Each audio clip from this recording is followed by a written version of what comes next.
Odio matarika prario dwe mara abiro nyakoro mgaji wange no mara enirio makare ahinya ganario prario kod abichwa ikoni weche manyien cheno ni maro imore magomo sebedo katuche pacho kabende wechego mag siasa osebedo kakelo liet nyakoro mgaji wang ahinya kaka wuone ntiere rakruok kod obila gi kwethno masiro Rigathi Gachagua mono chopo Nakuru mar bagoro miler mar wachno kaachiel gi amoko nyakoro mgaji wang chenro ni maro imore arwake pachi lae maro ote machok na riadeka uchiel nono kabino nante live Facebook Ramogi TV Ramogi TV ke imira eskachel gi Ramogi TV Kenya mbui mar YouTube magethon weche. Obila ofwenyo ringre ng'ato achiel ka ji ang'wen oresi e gweng' ma Binzaru machiegni kod Shakahola e kaunti ma Kilifi ka obila kronono tut mar wachno. We do not know why they are saying now that they're coming out with terrorism charges. Down with the Ruto regime down! Jakednerat joganda Boniface Mwangi podogeng gi obila matude gi chano njore e ng'anyo mag rawere. Obila otiyo gi iro malungo wang' e keyo josiasa masiro lwedo Rigathi Gachagua mane odhi bagoro mogi jopiny e boma ma Nakuru. Siku moja, it was 2015, Mungu akatupatia maono ya kwenda kwa kila stage ya bodaboda tukiomba. Wengine walikuwa wanakaa town waende nyumbani, kazi yao kikaa town, akuja town mpaka Jumapili ndio aende nyumbani. Esigana makende kawuono wamenyo group mar jo bodaboda masani orwako lamo kaka yor loko sekta no.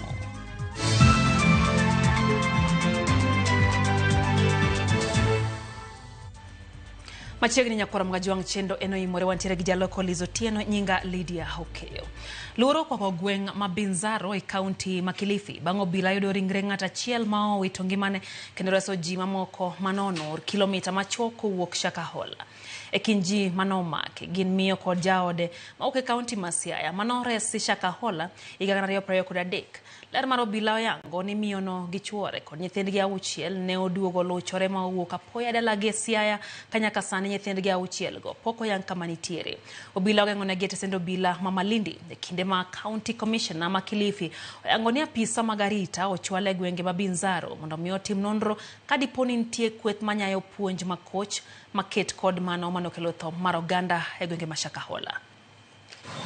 Nimekuja kuangalia ndugu yangu na bibi yake ambayo walishikwa jana, na ni wale ambao walitoka nyumbani na familia wakienda kwa Shakahola huko, na ni watu ambao walitoka nyumbani na walienda huko Shakahola na watoto, na nilikuja kuconfirm kama ni wao, na ninashukuru nimeingia Malindi Police Station, nimepata walishikwa jana yeye na bibi yake, nimewaona na watoto ndio hawako. Kwa hivyo ningependa kuomba serikali iendelee kufanya juhudi bidii vile wamefanya hiyo. Waliposikia hii ripoti walienda huko kwa haraka sana na kuweza kushika huyo ndugu yangu na bibi yake, na ninataka hiyo serikali iendelee zaidi ili kuzuia maafa isitokee kama yale yaliyotokea awali. Mzee huyu amepatikana, lakini mpaka sasa hatujaweza kupata watoto wake 6, na iko connections kwamba mzee huyu alikuwa among wale ambao walikuwa escapees, wale ambao walikimbia wakati ule tulipoanza rasmi ile swala la Shakahola. So kulingana na family kwamba ni mzee alirudi nyumbani wakati ule wa Shakahola, alikimbia akarudi na familia yake, bibi yake na watoto 6, lakini akakaa kwa muda kidogo kisha akaanza kubadilika kitabia, mwishowe akapotea. Obila podoga ngone jakena joganda Boniface Mwangi manyo maki kendo gitude kode chano njore e kinde ng'anyo mata ikwaro kod abicha dwe mokalo magbire kinde ma okinde ne to kwedo ote ma okwach kich ogolo ka wacho ni Mwangi nyoyo digi iro malongo wang' mapoko tigodo magina hekin wanwa moko jafo mara Armstrong Osutwa ntiere kod ler mathoth. I'm innocent. Sa paro dhiambo manyoro Jumamos obila mago kwach kich nyomo jodala jakedo na rach oganda Boniface Mwangi mayudore Lukenya e kaunti ma Machakos. Kanyo obila ne ondhiyo Boniface kagima ko mwandune kama oting'o simbe mag ong'we yamo, buge kaachiel kod laptop. Bang'e, okwach kich nokelo Boniface Mwangi nyaka apise mong'ere kaka Mageuzi Hub mayudore Hurlingham e boma ma Nairobi. Nyogi timo apedha kendo ndhiyo mwandu mamoko kamoting'o kebe ariyo mag giro malungo wang' mapok otiyo magin achiel mosetigo e kind mwandu mamoko. Kaluwore gi okwach kich, e ote margi ne jopiny, giyango ni Boniface Mwangi nyo omaki ka itude gi tayo chenro mag njore kinde ng'anyo mag rawere manotimore pacho ka tarik 25 dwe mokalo. Giwacho ni Boniface gie sani odinne tesendo bila Makongeni ka nonro dhi nyime ka irito chwale do wuok tich ka idonjone gi ketho mag njore kaachiel kod bedo gi magina machik ok opuodho. Okil mar Boniface Mwangi, Njanja Maina, mane oloso tesendo bila Makongeni, okwedo ni Boniface ne onge gigo kama oting'o magina kaachiel kod iro malungo wang' ma okwach kich wacho ni nyo makego.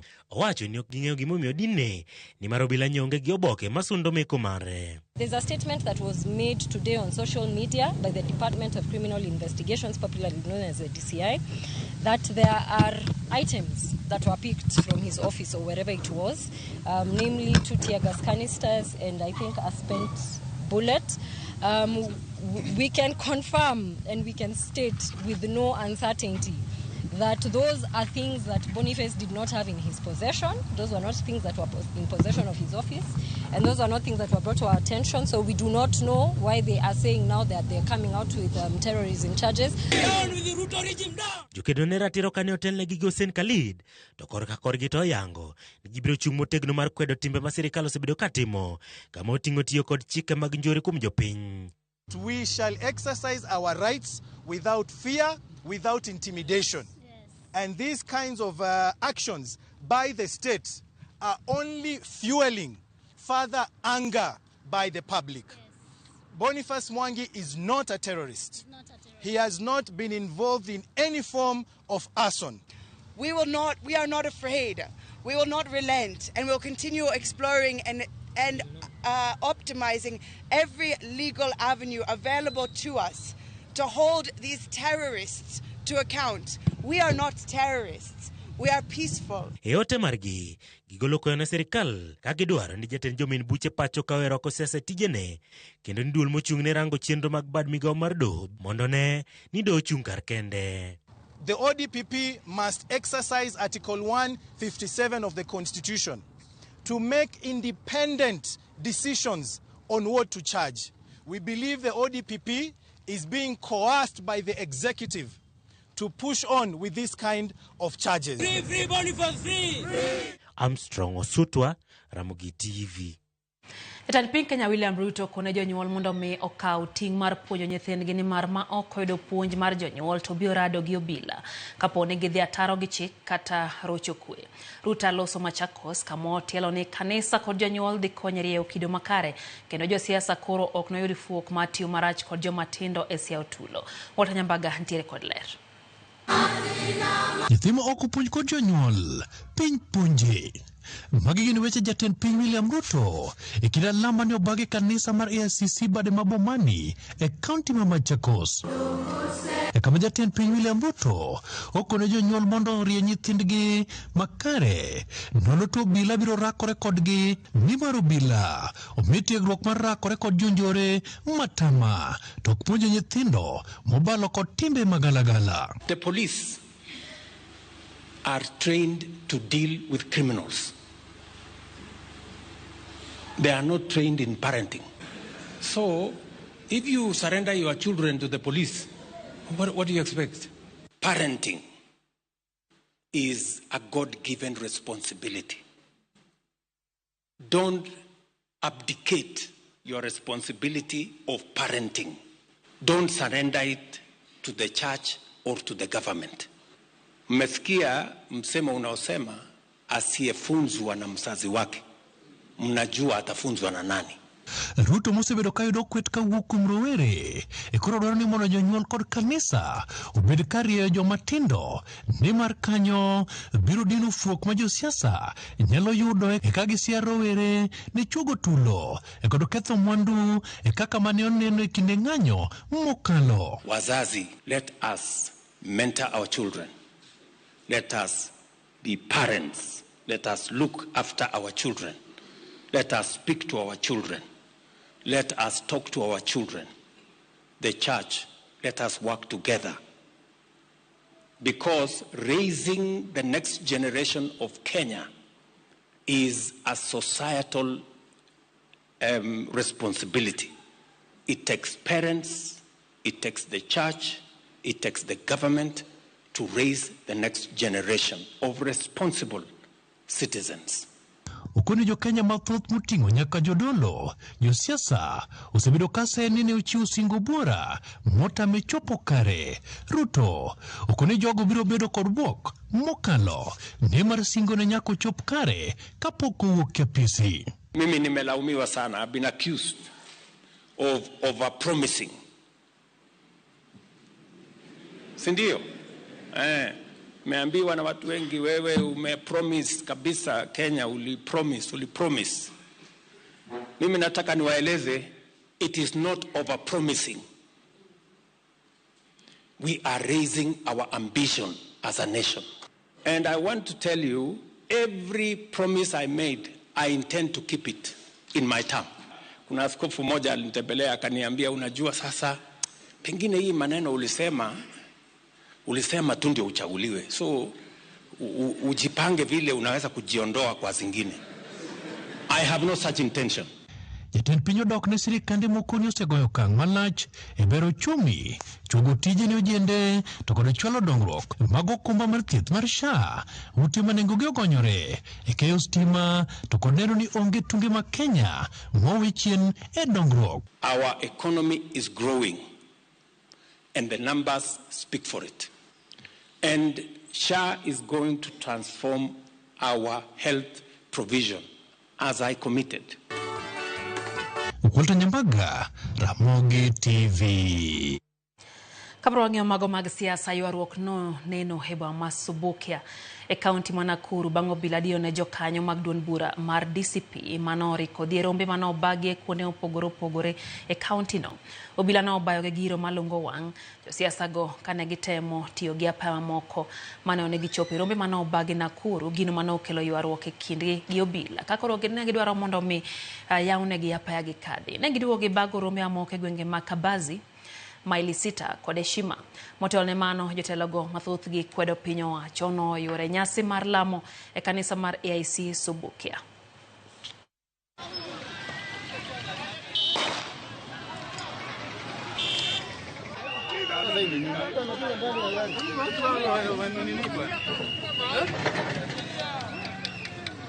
Tumesema umefunga. No, it's okay. That's a Kenyan. So that you offer security. Now that you are meaning, you can offer security to me. Because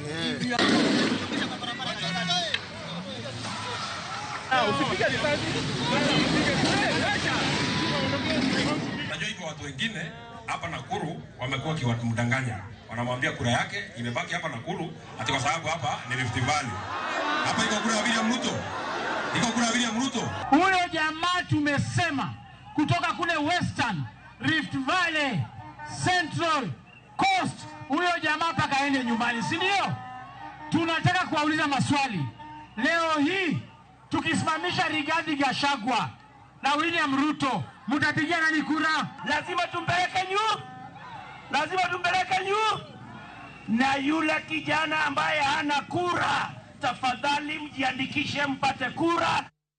Speaker wa Bura Malo Moses Wetangula ojiwo josiasa mondo mi owek kiro weche ma ok ni kare ne Commissioner Manyien mag IEBC manyocha okapis. Wetangula ne lose kaunti ya Bungoma kama ojiwo jod bura mondo mi osir chenro mag IEBC koreo koda kapodho budget mambalang' makoro biro konye tao chenro magi ma onge ng'ikruok.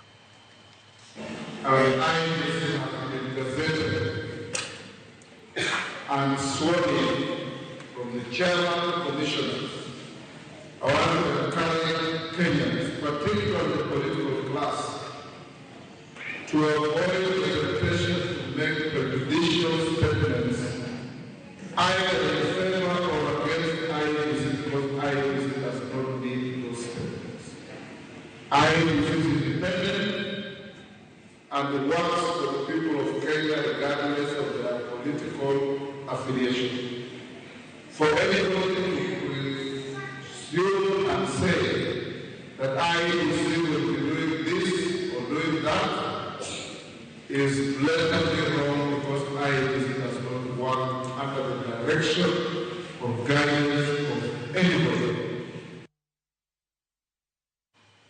Riwruoge mag jopuonj ywak ni kata bed ni omed jopuonj osara pod ok ochopo e rang'iny marom kod tich ma jopuonj tiyo, kendo kaluwore kod paro mane gichwalo ne duol mandiko jopuonj TSC. E twak marwa kod jagoro mar Kuppet Akelo Misori, thoth dwachgi ne ok ochop kare, ahinya to mago mamulo omenda mambalang' mag jopuonj. Judith Omondi nitiere kod ler mathoth.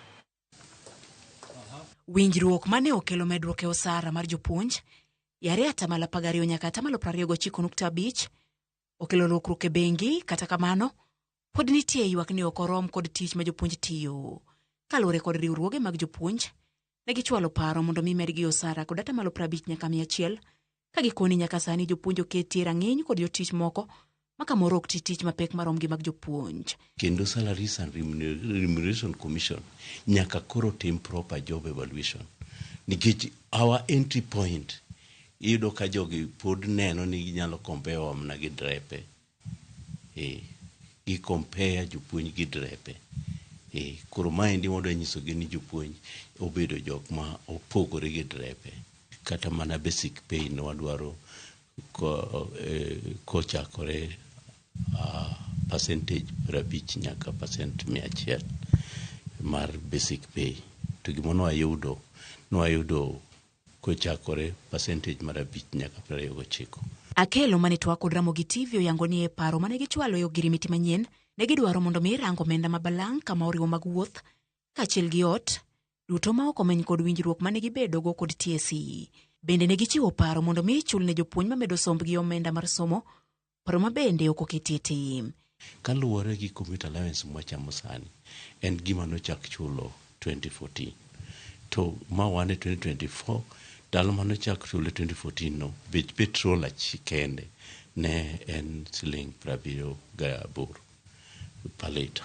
To sani endi osebiro mochuko 188 shillings per liter. Manyiso Teacher Service Commission onego ng'i ni jopuonj sani endi tiye counties machalre. Machalo kaka jok matiyo Kiambu, matiyo Machakos, matiyo kata Kajiado. Iyudo ka house rent mantiere kuongo samoro pek malo kata mana vidhi Nairobi. Nairobi nyalo dhi yudo ot Islam. E paro gi te, telo mar Kuppet sayo od bura kuom rem keto dwachgi e budget mane okal dwe achiel ma okalo. Memorandum of demand no waguro gi tarik 31 moro 10 mokalo kaluwore kaka chik dwaro. Tineno ka jogi no ling ma giluongo wamna juma achiel mokalo ka ginyisowa ni ginyalo miyowa gimoro. To sama giluongowa ka budget to nosetim, to kendo waneno nikech wa follow budget proceedings. Waneno ka budget ne ok oketo gimoro amora mano wakwayo manyiso ni ne chalo ka gima parliament ne wigi owil gi dwaro mar jopuonj. Moko kuom paro ma ichano rangi kod winjruok manyicha obedo oriwo loso kaka jopuonj biro idho ngas mar tich maonge luya, twak ma ichano ni biro rumo higa manyien dwe mar 6, weche mag okumba mag rito anyuola poni japuonj onindo mano group life cover bende ibiro ketie twak ka omenda oyudore. Judith Omondi, Ramogi TV. Jotelo kod jodak e gweng' ma Wikundi e kar chung'od bura ma Karachuonyo, kaunti ma Homa Bay, pod dhi nyime gi ywago jood bura machon ma Karachuonyo ma Phoebe Asiyo manyocha owito ngimane ka yudo thieth e osiptal moro North Carolina e piny mar Amerika. Kaka ripota mar kaunti ma Homa Bay Ali Abich lerono, ringre ma Phoebe biro donje pacho ka tarik 4 dwe manyien motelo ne nyasi mar ik mare ma ochan tarik 8 dwe manyien.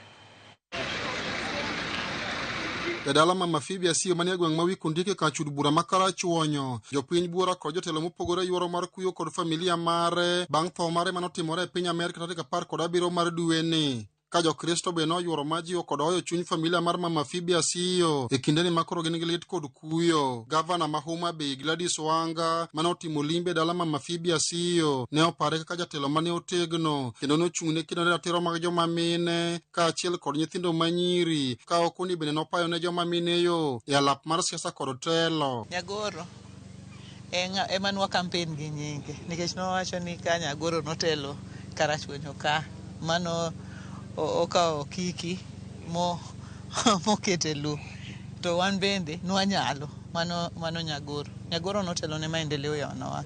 Nyagoro notegno kendo nomako bad mine. Wago erokamano ni Nyasaye nomiyo wago. Jaod bura makarachuonyo adipo kuome mabende ne oloso bang' kuyo kod familia mar jaod bura machon makarachuonyo no ne okuni ne okelo lokruok maduong' e kar chund bura makarachuonyo mapod ineno nyaka sani kendo nokonyo loko ngima joma mine e sektas mopogore. Phoebe waparo gik mang'eny moloyo to kaka wan karachuonyo otiyonwa maber.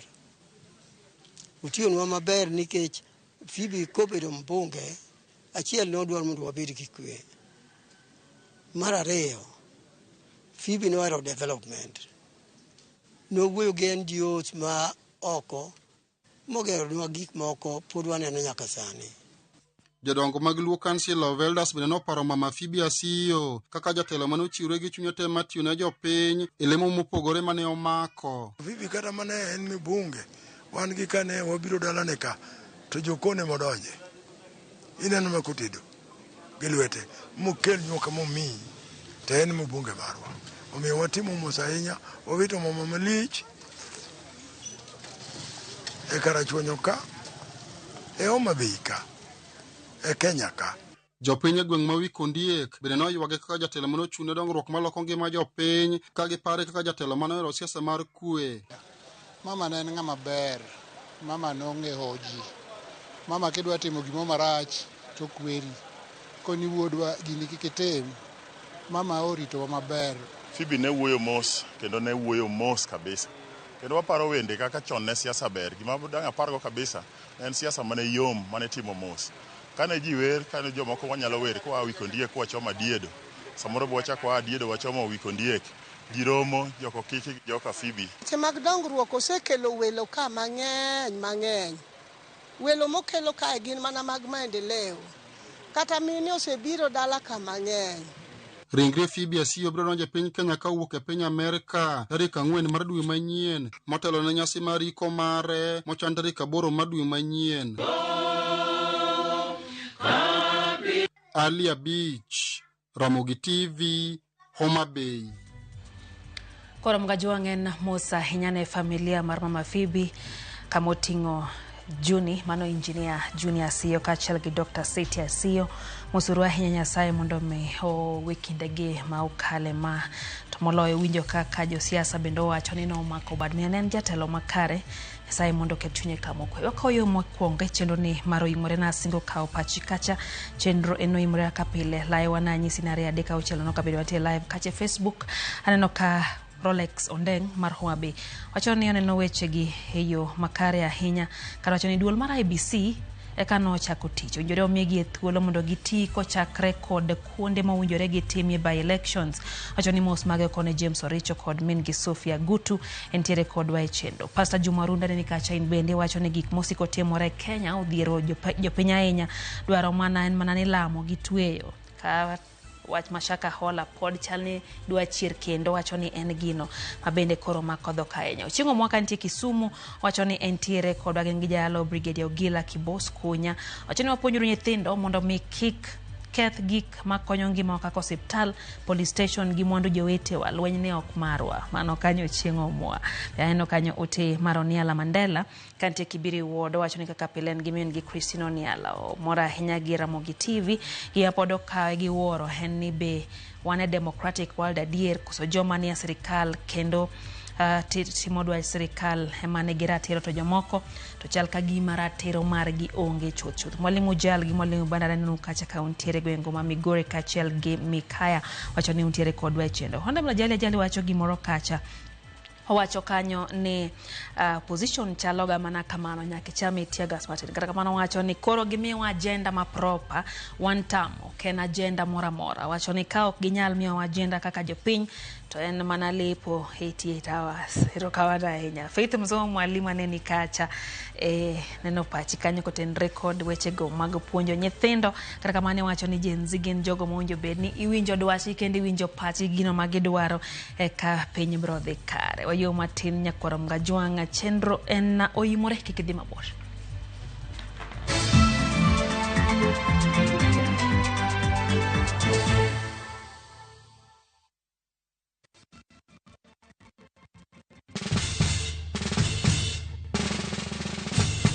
Guess what? Citizen Duke now delivers. Get amazing discount on your favorite essentials and have them brought straight to your doorstep, all for just 200 shillings delivery fee. Go to citizenduca.com, select the product you want, pay, and we'll handle the rest. Citizen Duca, the home of discount. At View Travel, we understand the unique needs of corporate travel. We specialize in flight bookings, hotel reservations, ground transport, team building, corporate retreats, and MICE services. We manage everything from venue selection and event logistics to visa and immigration assistance to ensure seamless travels tailored to your needs. Let us handle your logistics so you can focus on growing your business with ease. Contact corporate at viewtravel.com 0703 254 254. View Travel. Dream, explore, discover.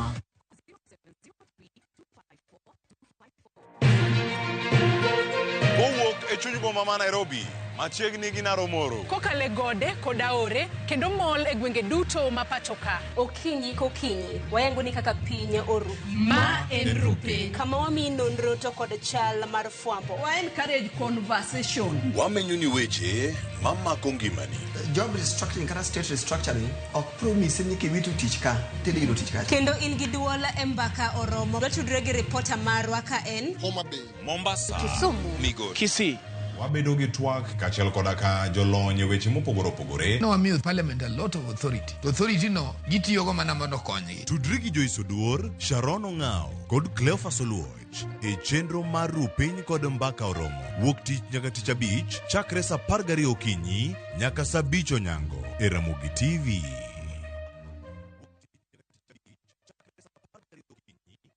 Introducing Wigo, your trusted ride. The ride with the most reliable, verified, efficient, and transparent drivers. With fabulous cashback incentives for passengers, each trip on Wigo feels like an upgrade. Download Wigo from Play Store or App Store or SMS Wigo to 20425 and ride with confidence. Wigo, let's go.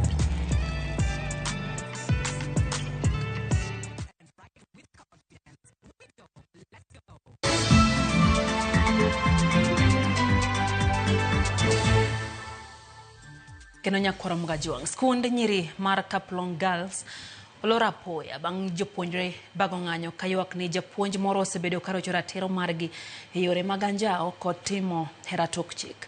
Jopuonjrego nochwalo ywak margi ne japuonjno. Ne giwacho ni japuonjno wang'e okolo kudho kendo timo negi anjao. Ng'anyo margi okelo mutni e skulno kendo kethruok mar mwandu nobedo. Gino makoro nomiyo obila odonjore mar keto kwe.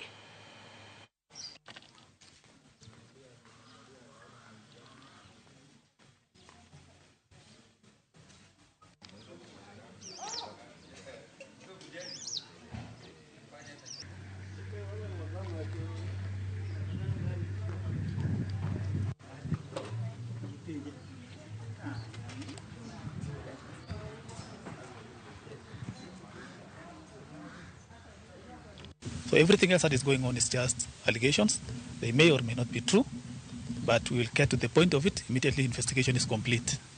Thank you. You realize that recently there have been a few cases of abuse of our children in our schools. And we have said enough is enough. The government has decided to adopt what we call zero tolerance to any teacher, any stakeholder who may want to take advantage of our children sexually or in any other way. There is no room to take advantage sexually of any of our learners. Children are being sent to school to study, but not to engage in any sexual activities. Jodak Makongeni e kaunti ma Nairobi ogolo ywak e wi okang' madwaro darogi ne chiwo thuolo e lowo masani gidakie ni mondo mi gigerie udi manigo gi oyweyo. Jodak go wacho ni kar dak ma Makongeni en lob kambi reru manowene gi higni mathoth mokalo. Giwacho ni ok gikwed chenro mar gero udigo to winjore time yo makare. Giko sirikal mondo mi orang okenge makare mar darogi ma ok tim chenro no e yo madhi hinyo ngima oganda.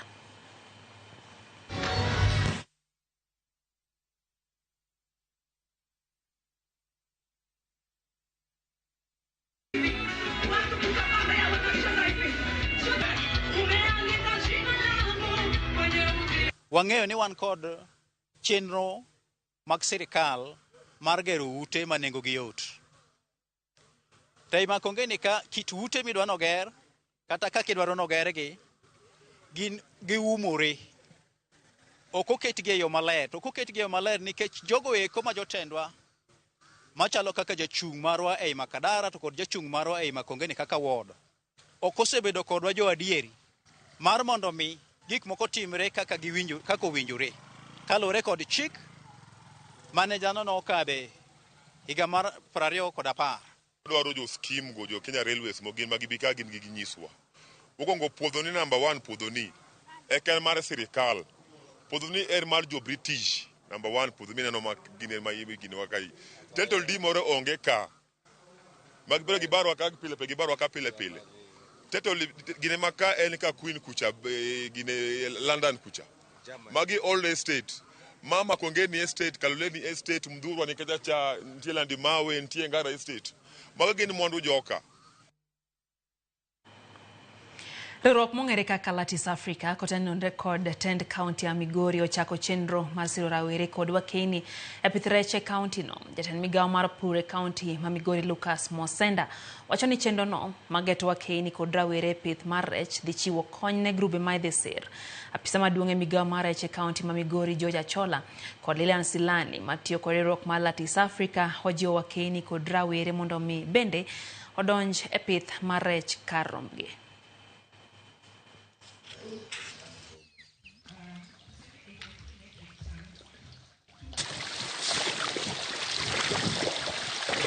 It's very capital intensive. I understand that farmers exist and have already been doing business. The question is, where are the youth and where are the women existing? What can we do to ensure they are also part of the value chain, ensuring that we are curbing the barriers which exist in this value chain or this value chain node, and ensuring that we are providing the right technical capacity, the right input access, and the right inputs or even the right gears for this business to go forward. Sani kaka nyocha watero cages enam through program marwa mar ABDP wan gi cages kucha 15 osetere nam to cages go imiyo mana grube. Kamano bende pith mar rech e piny kaendi mag ponds ka ji waketo into groups so far. Koro grube duto me county government wa Migori The key objective here is that they are joining us in our efforts to improve and increase our production of fish. They are going to target 3 main challenges that we have in this county. Challenge number 1, this project will specifically look out for where the youth and the women are. The second issue that this project is seeking to address is issues of markets and linkages. No asingo ni sigana moranya koram gajuang mar jolawi majowe riwruok mar Levites Missionaries mayudrebo ma Nairobi ochako chenro maduoko nyadhi mar sekta mar boda makuom kinde osebedi ka iseyo kuom bedo kot majendeke. Riwruok ni oketo mise mar chenro mag lawo makende kod tiego rawere yore mag dago ngima mantiere kod luor kod nyadhi kaka okang' maloko pacho ganda ewi tij boda jiwo yuto ne rawere ma okoso tije. Jafo marwa Cynthia Onyango no limo gi chuny bomano kendo miyo report no hiyo machal kod mae.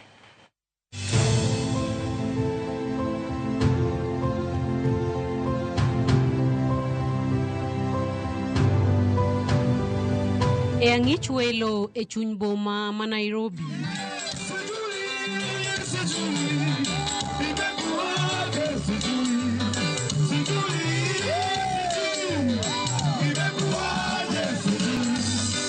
Inde ma chuny boma ni hinyo bedo kod dhugruok mag geche kendo hand boda yudo nueng'o mamalo mar chopo jowuoth kuonde ma gidhiye mapiyo. Nimefanyika kuwa mwana na nimehesabiwa haki. Jo boda gi oyiero kawo kinde margi kendo bago lamo e chuny boma ni ka giduoko erokamano.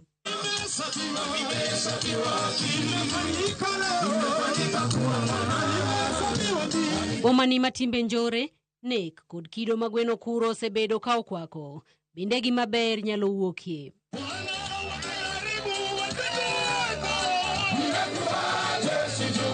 Riwruogni mar Levites Missionaries mar jo boda omako motegno weche alam kaka yo mowinjore mar kelo lokruok mosiko e sekta mar bodaboda e pachoka. Chenro makamano chakore nade to nikech ang'o? Tulianza kigundi kwa sababu wanabodaboda walikuwa wezi zaidi, walikuwa wanafanya vitu mbaya, walikuwa wanaibia watu, wanasnatch masimu, pia na wao pia walikuwa wanakufa usiku na mchana. Lakini siku moja, it was 2015, Mungu akatupatia maono ya kwenda kwa kila stage ya bodaboda tukiomba. Hatukuwa na chochote vyombo yote, tulikuwa naombea tu, wanaokoka, wale walevi. Wengine walikuwa wanakaa town waende nyumbani. Kazi yao kikaa town, akuja town mpaka Jumapili ndio aende nyumbani. Giwacho ni kaluwore kod medruok mar njore kod timbe mamoko majendeke mahinyo mulo sekta ni mar bodaboda, okang' makamae mane gineno ni yo makare kendo mowinjore mar duoko nyadhi e tijni mang'ur mar oganda osebedo ka okwako. Lakini tukoona hii ni sekta ambayo Yesu anaweza kuitumia. Na maandiko yanasema ya kwamba Mungu anatumia kile kitu kibaya ambaye kimedharauliwa. Bodaboda nyingi okethore saidi. Jimang'eny neno ni bodaboda gin jokuoe, jo bodaboda ong'ere kaka jonek, joma ketho gige ji, joma timo rapist. Lakini Nyasaye omiyo watelo, emomiyo wan ochako kodwa mondo watem konyo jomoko bodaboda moko makethre kande. Jokanyo mag Levites Missionaries wacho ni okang' makama osemiyo gineno lokruok makuom kinde ne chalo mana kaleke ngimagi kod jogo magigeno. Mimi nashukuru Mungu juu tumeweza kufikia watu wengi sana. Tumeweza kuchange life ya wasee, kwanza youth wengi sana. Sio youth peke yao. Tumekuwa tukireceive calls from watu tofauti. Unasikia kwamba mimi mzee wangu hatakuwa anaenda kanisa, lakini kanisa hapa mtaani unakuta mtu anaenda na amekubali. Yaani hata akienda nyumbani, huyo mtu kama alikuwa na tabia zingine tofauti, unakuta kuna changes. Hakika mimi kwangu kimenifurahi, nimegrow spiritual na nimeona nikikutana na watu tofauti. Mimi naweza fungua kazi yangu na ni hawking 2 hours 3 hours nimepata na nimeingia service. Unaona office kitambo sikuwa nafikisha sales ambazo nafikisha sahi. Kaluwore kodgi, sekta mar wuoth ahinya to mar bodaboda en sekta mamiyo kendo ni kod nyalo mar loko ngima oganda ahinya to ne rowere maonge tije mane gisomo.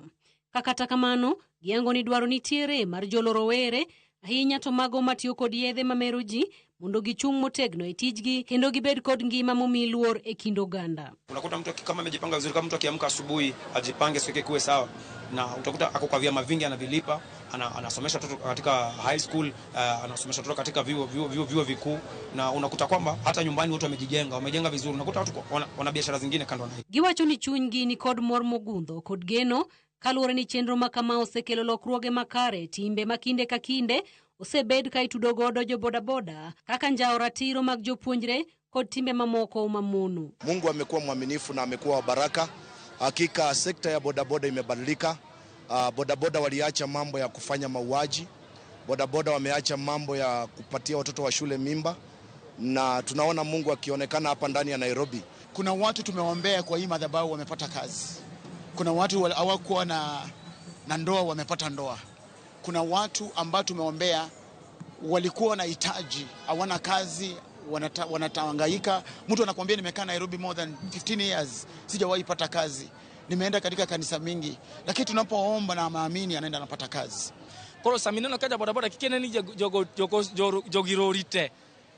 Wasomo kata wambende wasomo wan gi certificates, wanjo moko wan gi degrees kumineno waine, ntie nyaka jopuonje yeka, wan nyaka gi emomiyo okadwa mana talo nyigi, lakini wan nyaka gi polisi yeka. Geno margi en mar yaro badgi kendo chopo ne jo bodaboda duto mapachoka ahinya to mago mawuok e gwenge makaluo, ka bende gikwayo oganda mondo yie lokruok margi kendo migi sir mar chopo lek margi mar loko sekta mar bodaboda. Koro wachake man Nairobi kae, lakini Nyasaye dhi miwa teko, wadwa dhi nyaka na Kisumu, wadwa dhi Migori, wadwa chomo Homa Bay, wachake manaka, lakini kumointiere no wanyaka wachope. Udwa make sure ni wachope ne jo bodaboda moko tema ni Kenya mangima. Ntie jo maricho ndio, lakini ogite ntie moko mabeyo ma obedo saved gi Nyasaye. Kaka wan kaka ineno wani wan walonye Nyasaye kabisa. Chenro mar riwruogni oselombo oganda mathoro limo chuny bomani kata jogo matimo ohala kod mago mawuok e tich inyoriwore kodgi e timo lam e kinde ma midhiambo. Jip margi enirawere nyaka thegre gi njore kabende gi kwayo sir mar oganda e jiwo lokruok gi nyadhi e sekta ni. Mana almost jiareyo ema wanya wacho ni uko kendo, lakini most mon ka ete okendo man gi mon gin gi ute gi nyithindo. Koro joboda boda osomo, joboda boda gi family, joboda boda ne gi nyithindo, joboda boda ema kaka jomoko ka ema ni tiche mopogwa. Boda boda tu ni jina ambapo ni njia moja ambayo tunatafuta kazi ama pato la kila siku. So sisi kama wanabodaboda we are peacemaker, sio kama ile zamani wakati ambapo mwanasiasa anaweza taka vijana wa kurusha mawe tunakuja. Levites Missionaries pod medo keto mahino kendo gilero ni geno margi kod chir en mar kelo lokruok mochwere e sekta mar bodaboda. Pengine kesho ulikuwa umepanga uende ufanye mipango mibaya. Nataka nikuambie rekebisha, maana Mungu anakupenda. Mungu anakuhitaji sana. Maisha yako ni ya muhimu. Na jinsi unavyotuona sisi mahali hapa, si ati tulikuwa wazuri sana kushinda wewe, lakini ni kwa sababu mkono wa Bwana umeweza kutubadilisha. Cynthia Onyango, Ramogi TV, Echuny Boma, Nairobi.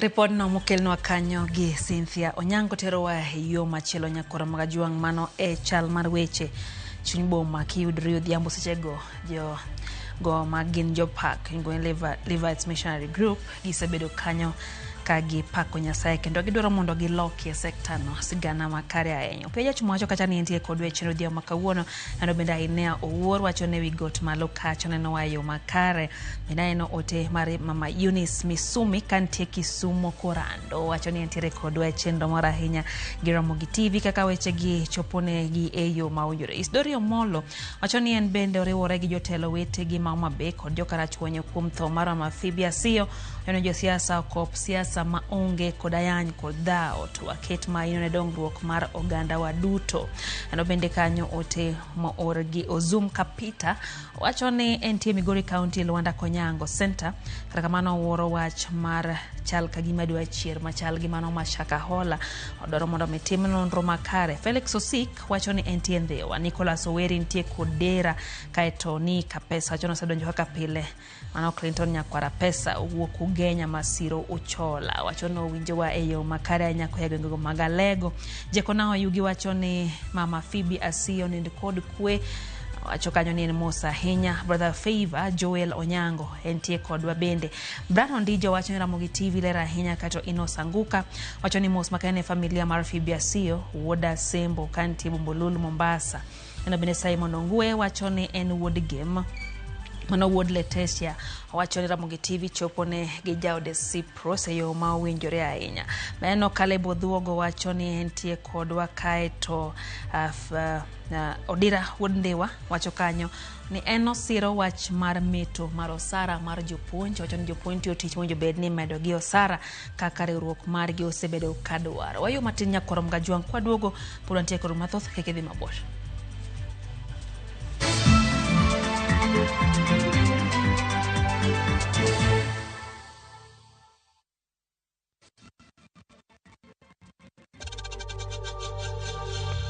We know times are tough, so save money by buying airtime from M-Pesa to any network with zero transaction fees. Dial *487*2# and get your airtime PAP with zero transaction costs.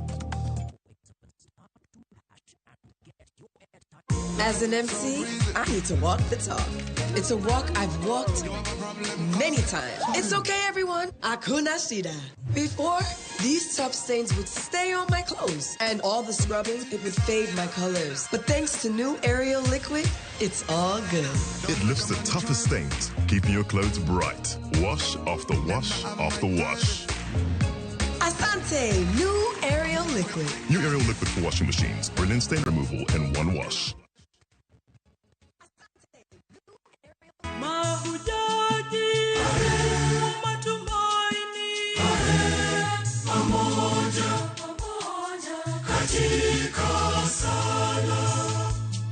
Kupata Pata wimbo huu kama sikiza tune yako. Bonyeza *860*286#. Kumbuka, Kiza na Citizen ni nyumbani kwa wasanii wote.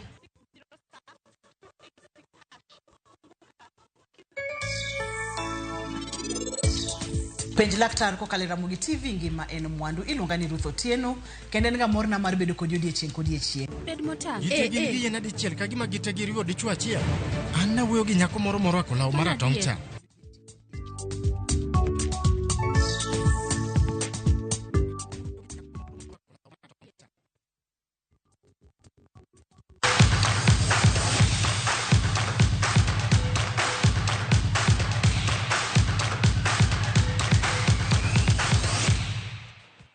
Machiegni kano nyakora mga jonge mago mag tuke tim okapu mar Kisumu Lakeside norodho tim mar Kenyatta Oryx points 5-5 kuom 43 tuke mag okapu lig maduong' mar Wakene. Tim mar Lakeside no kawo loch e kwota mokwongo, loch ma points 10-8 kendo nyiso dwaro margi mar kawo loch. E kwota mar ariyo Lakeside no noro Kenyatta Oryx points 20-15 tok jotugo owuok e yweyo kendo donje e kwota mar adek. Kenyatta Oryx no temo duogo e tugo kata kamano Lakeside no kawo loch mar points 12-11. Kwota mogik no bedo mayot ne nyidendi mawuok Kisumu bang' kawo loch mar points 13-9.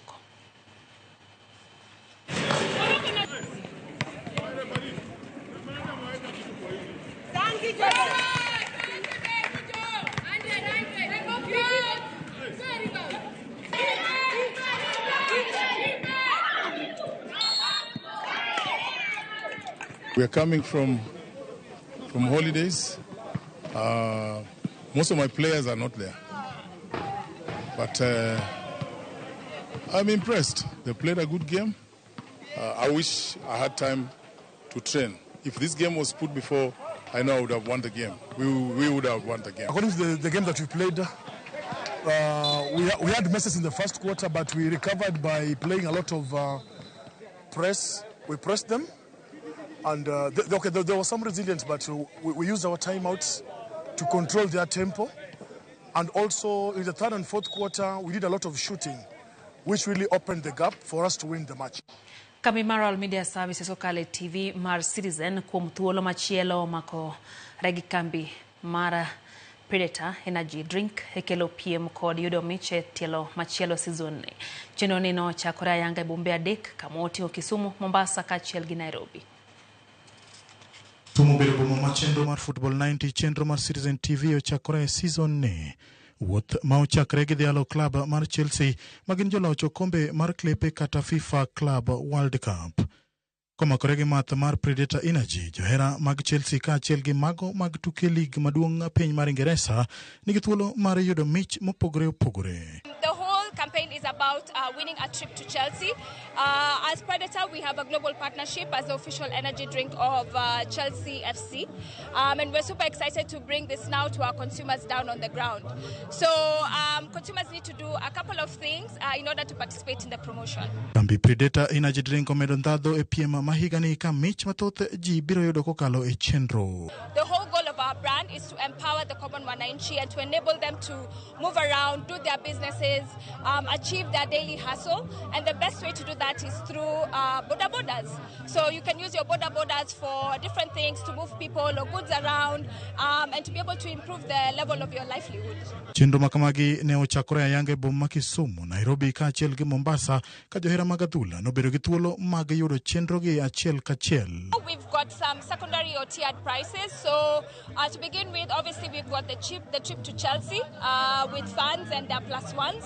So we have a couple of people that'll be able to take them and their plus ones to Chelsea to watch a Chelsea FC game. We also have daily airtime, up to 5 million worth of daily airtime. TV mar Citizen biro lando joloche piem mopogore opogore tok yudo lendo kowuok kuom kambi mar Predator. Tim mar Zimbabwe ong'ado tiko mag tuke pinje mangima mag rugby higa 2027 mibiro bagi e piny mar Australia bang' loyo tim mar Namibia points 30 kuom 28 e finals mag tuke pinje Afrika higa 2025 mano bagi alap ma Mandela National Stadium chuny boma ma Kampala, Uganda. Loch mane en mar historia ne tim mar Zimbabwe duoge tuke mag pinje mangima mane gibede gana 1991. Zimbabwe bedo tim mar ariyo mowuok e pinje mag Afrika mabiro yore tukego tok tim mar Afrika ma milambo bende ng'ado tiko. Komachielo tim Kenya mar Simbas norem chope finals mag tukego kendo tieke thuolo mar 4 bang' tim mar Algeria logi points 15 laro thuolo mar 3. Tugo mabende no bagi alap ma Mandela Stadium, Uganda. Beatable on stains, Platinum Credit, your financial solutions partner, and Rock Boom, the official energy. Oh, there it is!